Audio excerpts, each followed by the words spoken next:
Welcome to the Sell My Business podcast. I'm Steve Wells. And I'm Jeffrey Feldberg. This podcast is brought to you by Deep Wealth. Are you thinking about selling your business? Well, you better know that you have one chance to get it right, and you better make it count.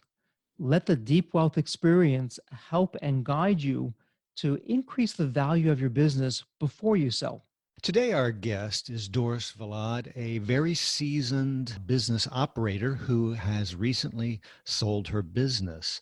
In doing our pre-show interview with Doris, we were really interested in some things that you'll want to listen to. For almost every entrepreneur, I'm always excited to hear how they got started. And in Doris's case, she'll tell you about how she bootstrapped the organization, which always is nostalgic because, Jeffrey, you remember, how we started, and it's almost like the famous Steve Jobs in his garage kind of thing. Everyone has those stories, and I always love when people share them. So we'll look forward to hearing your story, Doris, on that. But a couple other things that I want you to address, and I know you're going to talk about, but the amount of preparation and research and how you looked, Doris, when you were trying to figure out how to educate yourself on the whole sales process. I really was interested in the brief that you shared with that. We want to hear more about that. And of course, your errors along the way. We all make them. And the only way we learn is from each other. And that's why we do this. As entrepreneurs, we're kind of independent cowboys. And, I think we've got to stop sometimes and slow down and realize a lot of what we can do to improve and transform our business and our lives is going to be when we do things like this and we get advice and help from each other. What was important to you that you want Doris to address, Jeffrey? Steve, you covered some terrific points. And Doris, again, thank you for your time today and just being so open with us in the pre-show. Two things that, Steve, I'd like to see us delve into for our listeners. Doris, you are obviously successful because you're smart, and you picked up early on that something most business owners in our experience at Deep Wealth, they just don't get. And we'll talk about this with you, of how you realize that the loyalty of your advisors were to themselves first and to you second, which is just brilliant. That's a page right out of our book. And I just admire how you learned early on how you have to protect yourself from day one. So, Doris, why don't we just jump right in there and start at the beginning? How did it all begin? So I started Malabar Super Spice in 1982 in a small 5,000 square foot warehouse. The company initially was set up by my parents for my brother. German family, where the son is supposed to be the one that runs the business and carries forward. However, 3 months in, my brother quit because it was a new company. He had no idea what to do, and he said it's going to fail, and so he overnight quit. The reason the company was set up initially is my parents had a company called Modern Butcher Supply, which was a equipment company providing large equipment to the meat and poultry industry across Canada. And it was the first company of its kind, started in 1956. So they sold smokehouses, injectors, all kinds of large equipment. But every time my father sold a piece of equipment, the customer would say, well, where do we go for spices and seasonings? So that's where that opportunity came up. There was a need, it was identified, and Malabar Super Spice was created. So when my brother quit, I said, okay, I'll do it. Now at that time, I had just moved back to Ontario with my young family. I actually went through university to be a doctor. So needless to say, I'm not a doctor. And but moving back to Ontario with a small family, I needed to work. And so I jumped in. Malabar Super Spice was down the road from my father's business. I was in a small little warehouse. I did the shipping, the receiving, the accounting, the blending. I did everything. Cleaning the toilets, milling the peppers. So for the first 10 years, I was it. And for the first few years, it was part-time because there is no school of spice. I had to learn everything. And I remember contacting McCormick at the time, trying to order some spice for my blends, and my orders were too small. They told me to go away. So that's been one of the core philosophies that I've taken forward in business, is that no customer is too small. Customer may pay more for a product, but that we would never turn away a small customer because all of us had to start somewhere. You bring up an interesting point. It sounds like you were bootstrapping right out of the gates. And, Yeah. since then, the environment has changed. And up until recently anyways, Mhm. money's been all too easy for many Yes. entrepreneurs to get. And they've been sold this vision of, hey, start a company, we'll fund you all the way. Don't worry about profits. Don't worry about Yeah. customers. And at one point you'll sell it and you'll retire rich and happy. And Mhm. which goes against everything of what true entrepreneurialism is. What were some of the blessings that they came out of bootstrapping? What would have not happened for you had you received all the money that you would have wanted in the beginning, so that you could have put that big order through with McCormick and they would have dealt with you? By not having to Mhm. do that, by being the janitor to the board of directors to Yeah. customer service, fulfillment, and CEO of the company, Mhm. what did you take away from that? What God, how did that transform your future? there are so many lessons that I learned there. Because I took it all on, I had to learn it all from the very beginning. So after 35 years, just before I sold the company, there wasn't any one job in the company that I could not do or did not fully understand. So for example, in production, if they told me they couldn't do so many blends in a day, I knew how many blends you could do in a day because I've done them. So it gave me a perspective and an understanding of every role in the company that I would not have had we fast tracked the growth of the company and had to maybe bring on a blender and accountant earlier. I would profit margins, suppliers. That one-on-one also allowed me to build some very close relationships with our vendors over 35 years, to the point where I could go to them for just about anything. If you end up with too much money right out of the gate, looking at profit margins. That's one thing we did in 2008, was that our actual profit margin was too low. We had gotten lazy in looking at our pricing on our products. And over the years, we were making money. We just assumed everything was rolling. And we lost sight of that part of the costing. So in 2008, we raised pricing on all of our seasoning blends. As I recall, I think it was around 6%. Not a single customer complained, which means we were below market value against our competition. So that was another lesson, is if you grow too fast, you don't have the opportunity to learn what the foundation of a company needs in order to sustain that growth and to expand. And those are the fundamentals of costs, expenses, building your team. So we built our team one person at a time. So management of, and then efficiencies, how to do more with less. And by doing that, then we didn't look at buying huge equipment right out of the gate. That also allowed us to do more with less and allowed us to put more money in the bank. So, Doris, it sounds like what we hear from entrepreneurs, successful entrepreneurs that we speak to. And if I could summarize what you're saying, by rolling up the sleeves, getting in the trenches, not so pleasant, not so easy, but you learned the hard way that resourcefulness trumps resources. And Definitely. that gave you the platform to build this what became a large company. So if you fast forward, you took over a company that you were never destined originally to be involved in, and found yourself on a different trajectory Mm-hmm. through your grit and determination. That the company is now successful. You were involved in every step of the way in the early days, so you knew what was Yeah. what, and no one could tell you otherwise. So you now have a successful company. How did you know that it was time to start thinking about your exit? When did you know, and how did you know? Because we all have, as entrepreneurs, those days where we're like, there's got to be something better than this.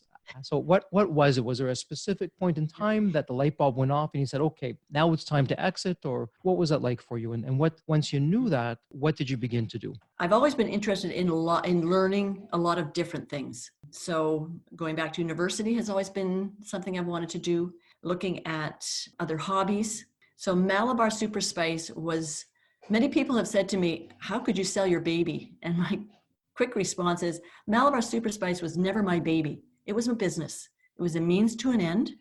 It was something where I could learn and expand and provide for my family. But I have 3 children, and those are my babies.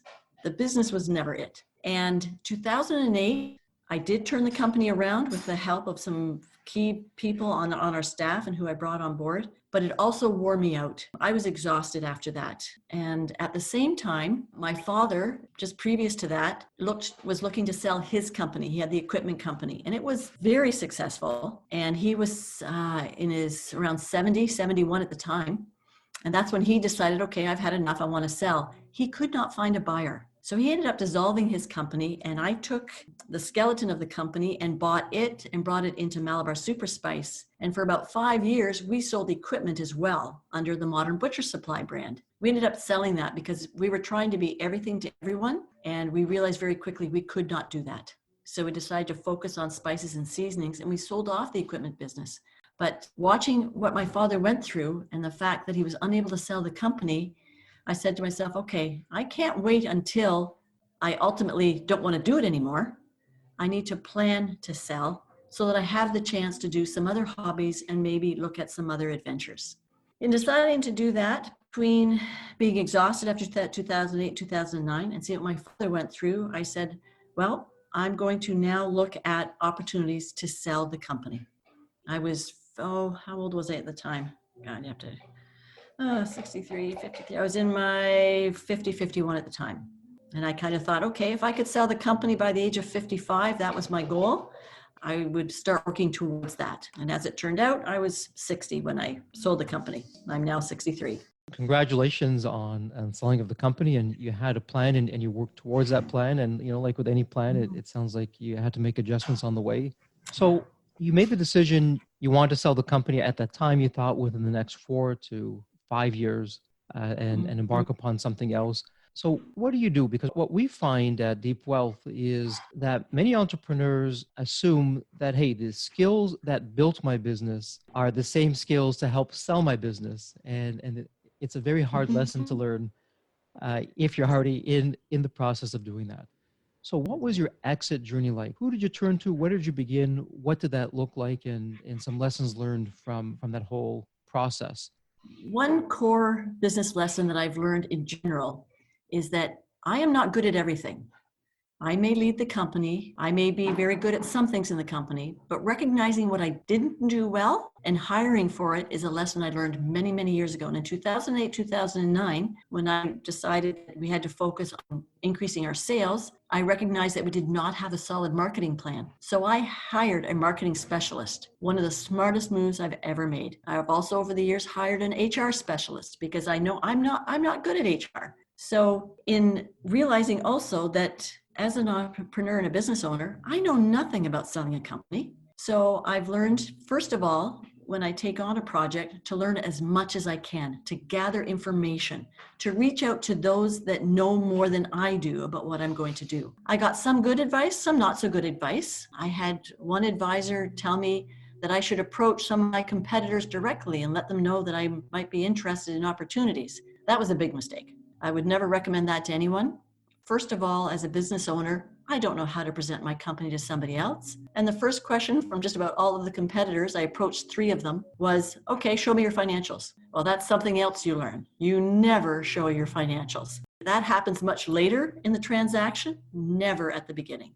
So some terrific learning points. You mentioned some bad advice that you had of going to the competitors directly and sharing your financials. That's definitely do not do. Right. Looking back at the experience, what would be 2 or 3 things that if you had to do it again, you'd put that at the front of the list? So you've now found the professional investment banker who's going to be representing you, and you've got that locked in. What else would you be doing looking back? What, for someone, if you could tell your younger self to go back in time and say, okay, you're going down this path. You've already selected who's going to help you represent and sell the company. Here are 2 or 3 things that you should definitely do.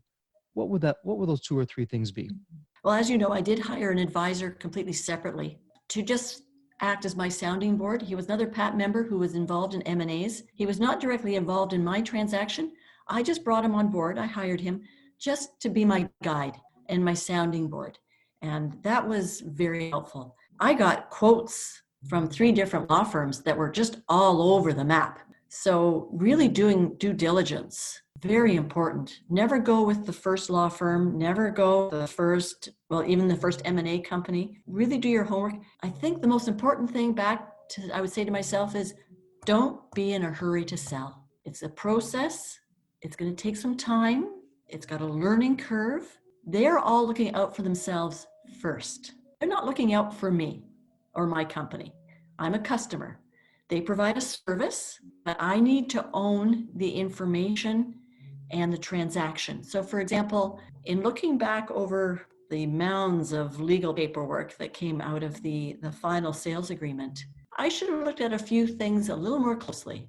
I made some assumptions that the lawyer knows best and that he's got my back. Well, the law firm didn't fully understand my company. And so I put a little too much trust in some of my advisors where I really should have done my own due diligence and read everything a little more closely and asked a few more questions. But I was in a hurry to sell because it all looked so good. I was getting what I wanted. It was 6 times EBITDA and they wanted to close in 6 months.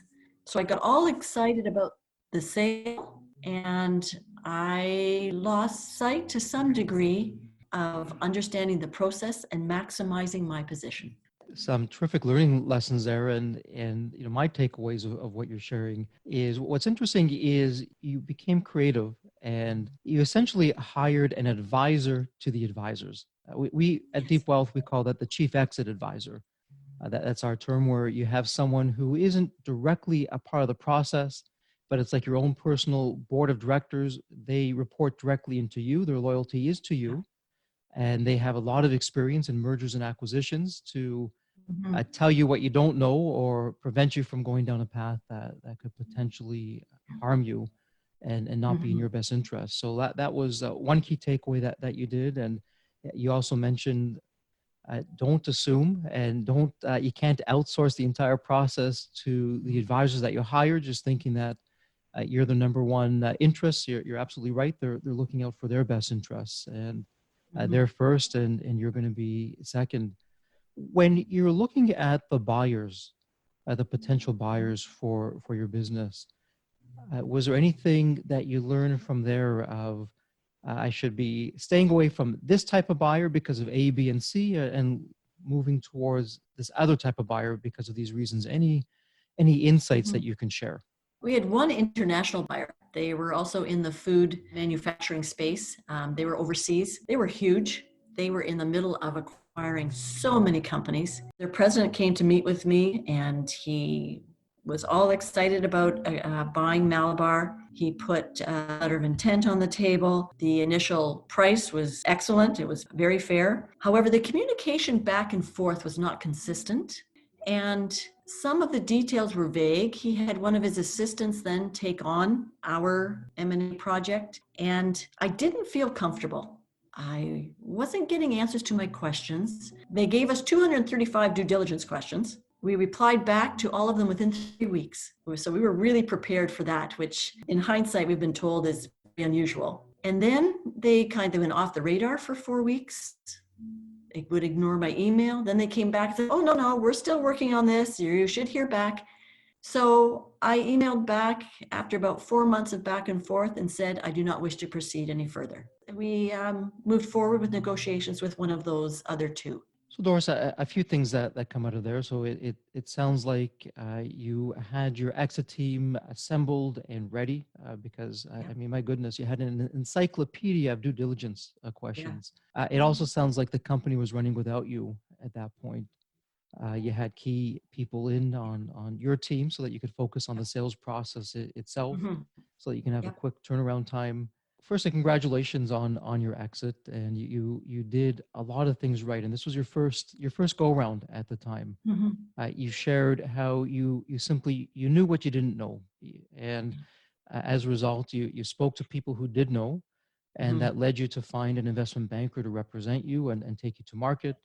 You were prepared for due diligence. You had your exit team to help you through that process, and you prepped internally ahead of time. Your company was running without you. which I'm sure was important to the future buyer to know that once Doris Mhm. was riding off in the sunset, that the company would still be there for another day to do bigger and even better things. And you hired what we call the chief exit advisor to give you some advice along the way, Mhm. knowing that your exit team and your advisors, you're not necessarily their first concern. They're going to look after themselves first, and then you. And so Right. all of those aren't so common out there. So congratulations, that's absolutely terrific. If but no one's perfect. Things always happen along the way. It's a new skill set that you were learning. If Mhm. there were one or two missteps that happened that you just wouldn't do, and whether speaking to other entrepreneurs out there or to your younger self, what would be one or two things that you'd say, whatever you do, don't do this? Don't rush to agree to different clauses in the sale that you're not comfortable with and that you haven't read thoroughly. From my remuneration after the company was sold, there's a lot of details that come into play. And in hindsight, I really should have negotiated more of the details rather than just accepting the terms that were brought forward.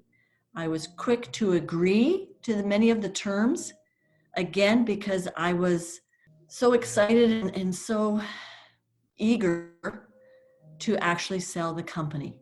And I didn't fully recognize that negotiating the terms does not mean that the sale is going to fail in any way. And again, don't hurry. Towards the end, there was a couple of fine points that came up at the last minute, and there was some compromises made that in hindsight may not have needed to be made.